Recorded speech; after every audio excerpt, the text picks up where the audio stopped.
শুধু খুন হবে, মার্ডার হবে, খুন হবে, মার্ডার হবে। ভাঙড়ের ক্যানিংয়ের প্রত্যেকের মানুষের হাল কিন্তু এই ওহিদুলের মতন হবে। শুধু খুন হবে, মার্ডার হবে, খুন হবে, মার্ডার হবে। ওহিদুল ভাইকে আক্রমণ করবে এটা আমরা গতকাল সকাল থেকে জানতে পারছিলাম, জেনেছিলাম। কারণ সওগাত মোল্লার মোল্লাগিরি করা বন্ধ হয়ে যাবে, সুতরাং কি আর করবে, এখন থেকে মেরে ভয় দেখানোর চেষ্টা করছে, এই তাদের ব্যাপার। তাই দেখুন, সব দিনের চাটার সীমা থাকে ভাই, চারটে না তলা চেউঠে যাচ্ছে, সুতরাং ওই ব্রেক বার হয়ে যাচ্ছে। দয়া করে গতকাল ভাঙড়ে ঘটে গেছে এক মর্মান্তিক ঘটনা।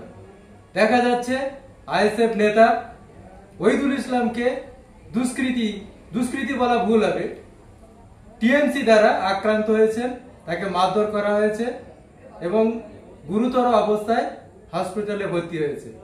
এমত অবস্থায় আমরা কথা বলে নেব দেগঙ্গা বিধানসভার আইএসএফ এর লড়াকু নেতা ওজিউদ্দিন আক্তারের সহিত।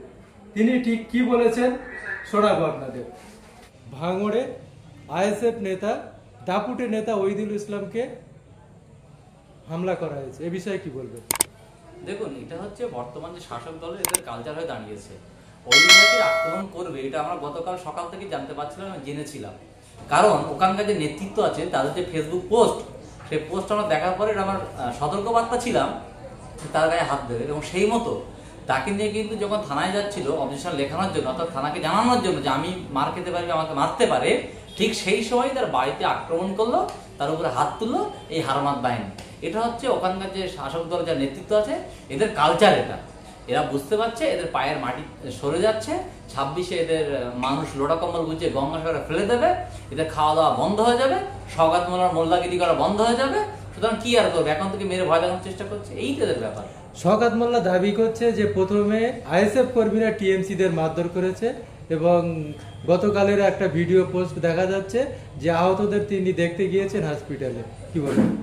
দেখুন, যদি কিনা এটা হয়ে থাকে, প্রথম কথা হাস্যকর বিষয়, তিনি বলেন ভাঙড় তার হাতে, আইএসএফ এর কিছু নেই, আইএসএফ মারছে, তাহলে তার কথা বেকার, তাহলে আপনি তো অবজার্ভার থাকার যোগ্য নয়। আপনি নিজে বলছেন আইএসএফ এর কিছু নেই, আইএসএফ 0, 1 লক্ষ ভোট হারবে ছোট বাজার, তারপর আবার আপনি বলছেন কি যে আপনার লোক মার কাছে আইএসএফ হাতে। এই ভন্ডামু বন্ধ করুন, আপনার এই ভন্ডামু বাংলা মানুষরা বুঝে গেছে।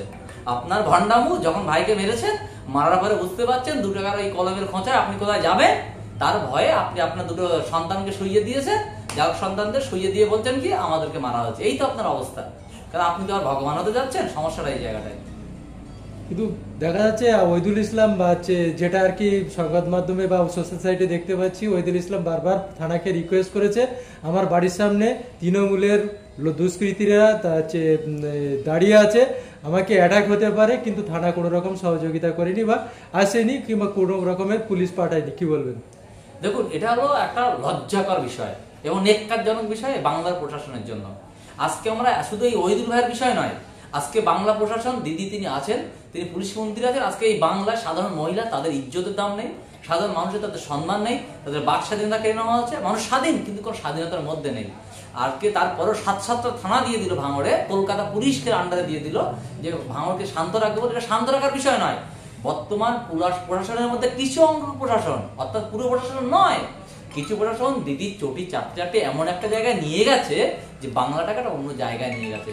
এই প্রশাসন ভাইদের একটা কথা বলতে চাই, দেখুন সব দিনের চাটার সীমা থাকে ভাই, চারটে না তলা চেউঠে যাচ্ছে, সুতরাং ওই ব্রেক বার হয়ে যাচ্ছে, দয়া করে চাটবেন না। এক আর দ্বিতীয় বিষয় হচ্ছে আপনারা আইনিভাবে লড়ুন, আইনিভাবে দেখুন, নাহলে কিন্তু আপনার চাকরি দীর্ঘদিনের জন্য, আজকে না হয় কাল, কাল না হয় পরশু কিন্তু আপনার চাকরিটা থাকবে, এই সরকার থাকবে না, তখন কিন্তু আপনার আমরা আইনিভাবে বুঝে নেবো। সুতরাং আপনাদের অনুরোধ করবো, আপনারা যদি সে যেহেতু বারবার বলছে আপনারা আগে দেননি, এখন সে মার খেয়েছে, তারপরেও আপনাদেরকে অনুরোধ করবো আইনিভাবে যে সাহায্য থাকে সাহায্য দিন। আপনার সমস্যাটা কোথায়, পরিশ্রম কিসের জন্য? আরে ভাই, আমার আত্মরক্ষার জন্যই আপনার চাকরি, সুতরাং মানুষকে আত্মরক্ষা দিন। কয়েকদিন ধরেই দেখা যাচ্ছে পোস্ট হচ্ছে, ফেসবুকে পোস্ট হচ্ছে যে ওহিদুল ইসলামের বিরুদ্ধে যে মারধর করা হবে কিংবা হুমকিমূলক এই রকমের পোস্ট ছিল। কি বলবেন? দেখুন, এই পোস্ট ছিল বলেই তো কালকে থানায় তো যাচ্ছিল, আর এটা স্বাভাবিক। আপনার বিরুদ্ধে যখন আমি পোস্ট করবো মারার জন্য, আমাকে যদি কেউ মারে, দায়টা আপনার ঘাড়ে যাবে এবং প্রশাসন পুরোপুরি বুঝে যাবে যে আপনি মেরেছেন। এবং অবাক করা বিষয়, গতকাল ঘটনার পরেও এখনো পর্যন্ত কলকাতা পুলিশ যে পুলিশকে নিয়ে আমরা গর্ব করি, সারা বিশ্বকে নিয়ে গর্ব করি, কলকাতা পুলিশকে নিয়ে, তাদের যে সাইবার চালু থেকে A to Z তারা যেভাবে বলে যে আমরা কাজ করি এবং আমরা জানি তারা কাজ করে, তারপরেও এখনো গ্রেপ্তার করেনি। আরে কে পোস্ট করেছে তাকে তো গ্রেপ্তার করলেই মিটে যায়। তিনি যে পোস্টটা করেছেন নিশ্চয়ই উদ্দেশ্য ছিল মারার, সেই জন্য সে পোস্ট করেছে, তারপরেও সে গ্রেপ্তার হচ্ছে না। এটা বাংলার প্রশাসনের বর্তমান ব্যবস্থাপনা। ওহিদুল ভাইয়ের স্ত্রী প্রকাশ্যে নাম বলেছেন একজন তৃণমূলের কর্মীর, এবং যে মারধর করেছে তার নাম করেছে, কিন্তু এখনো থানায় এ ব্যাপারে কোনো রকমের কাউকে অ্যারেস্ট করেনি। কি বলবেন? ওই তো বললাম, বিকিয়ে আছে, প্রশাসন বুঝতে পারছে, প্রশাসনের হাত বাঁধা, প্রশাসন কিছু করতে পারছে না। কিন্তু আমার কাছে কথা, আমি যে চেয়ারে আছি সেই চেয়ারে কাজ না করতে পারি, আপনার কাজটা ছেড়ে দিন, অন্য কাউকে দিয়ে দিন, সমস্যা নেই।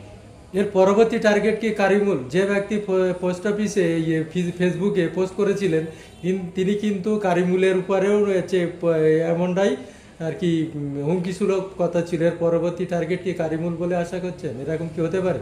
দেখুন, শুধু কারিমুল ভাই নয়, ভাঙড় জুড়ে প্রতিটা ISF কর্মীকে আপনার টার্গেট করা হচ্ছে। কারণটা কি, 26-এ ভোটে জিততে হবে।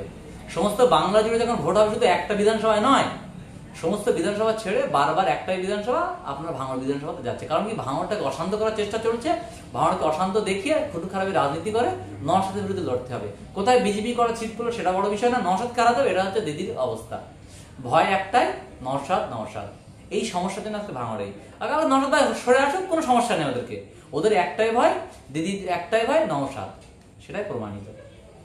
ভাঙড়ের যা পরিস্থিতি এই মুহূর্তে দেখা যাচ্ছে, তাহলে কি ISF কে দমানোর জন্য তাদেরকে কি ঘরবন্দি করে দেওয়া, ভয়ভীতি দেখানোর জন্য কি ওদিলকে মারা হলো? কি বলবেন? দেখুন, মানুষের গায়ে হাত দিলে মানুষের বাড়ে। সুতরাং ওহিদুল ভাইকে মেরেছে, কালকে আরো 10টা ওহিদুল তৈরি হবে, কালকে অন্য কাউকে মারবে, আরো 10টা ওহিদুল তৈরি হবে, কোনো সমস্যা নেই। আপনারা যত মারবেন আমরা তত বাড়বো, এটা হচ্ছে ISF এর নীতি। আর ছোট্ট গাছ বসেছিল, সেই গাছ আস্তে আস্তে বড় হচ্ছে, কালকে শাখা প্রশাখা ছিল না, আজকে হচ্ছে, কাল ফল ফুল হবে, পরের দিন আপনার ফুলের থেকে আরো মধু ছড়াবে, আবার নতুন দানা হবে, আবার গাছ হবে, এটা হচ্ছে ISF মার খেতে এসছে, কিন্তু মার খেয়ে বসে যেতে আসেনি, ISF মার খেয়ে আবার লড়াই করতে এসছে, এটা হচ্ছে ISF এর নীতি। গতকাল বাইটে দেখছিলাম বা নিউজে দেখছিলাম যে কারিমুল ভাই বলেছেন যে থানা তাকে কথা দিয়েছে যারা দোষী তাদের গ্রেপ্তার করবে, কিন্তু 24 ঘন্টা পার হতে যায়, এখনো গ্রেপ্তার করা হয়নি কাউকে। তাহলে কি ISF এর এই মুহূর্তে করণীয় কি? দেখুন, করণীয় কি আমাদের নেতৃত্ব উপরে আছে, অলরেডি সেই মতো কথা চলছে, তার ব্যবস্থাপনা হবে। এখন হয়তো ভাঙড় থানার ঘড়ির কাঁটাটা উল্টো ঘুরছে, কিংবা তার ব্যাটারি ঘুরিয়ে গেছে, তারা 24 ঘন্টা হয়ে গেছে, আমরা দেখতে পাননি। আইনিভাবে আমরা দেখিয়ে দেবো, সমস্যা নেই। গতকালকে আমাদের অ্যাডভোকেট পাঠিয়েছিলাম, আমরা সেখানে গিয়েছিল এবং আমাদের উপনেতৃত্বের সঙ্গে কথা হয়েছে, পরবর্তী পদক্ষেপ আমরা নিয়ে নেবো, সমস্যা নেই। আমার প্রশাসনের উপর আস্থা আছে, আস্থার নির্দিষ্ট সীমা পর্যন্ত আমরা দেখবো, তারপর না হলে আমার পথে নামতে বাধ্য হবো। এই পর্যন্ত দেখলাম 24 ঘন্টা হতে যায়, এখনো আমাদের পীরজাদা আব্বাস সিদ্দিকী কিংবা নওশাদ সিদ্দিকী, এই যে আমাদের ISF এর একজন কর্মীকে মারধর করা হলো, তাকে হসপিটালে ভর্তি আছে, তাকে অক্সিজেন পর্যন্ত দিতে হয়েছে, এমন মারধর হয়েছে, কোনো রকমের বার্তা এখন উপর নেতৃত্ব থেকে আসেনি। কি বলবেন? দেখুন, একটা কর্মীকে মেরেছে, যদি আমাদের নেতৃত্ব সেই বার্তা দেয়, তাহলে আমরা বসে আছি কিসের জন্য? আরে ভাই, আমাদের ভাই মার খেয়ে যাকে, আমরা তো লড়ি, আমরা মাঠে নামি, যখন মাঠে কাদা করে ফেলবো, গোল হবে না, তখন হেড খেলার না হবো, চেঞ্জ হবে পেলে সমস্যা নেই। ভাইজান রিজার্ভে রাখা আছে, 26-এ তো অনেক কিছুই হবে। যেভাবে নওশাদ সিদ্দিকীর পিছনে এই বর্তমানে হারমাত বাহিনী লেগেছে, তাতে করে আমরা মার আরো খাবো। সুতরাং আমরা মার খাবার অটোমেটিক আব্বাস ভাই, নওশাদ ভাই বলবে, এটা তো না। আমাদের আরো দলীয় কর্মী আছে, তারা বলুক না, নেতৃত্ব তারা বলুক, পরে নামবে মাঠে।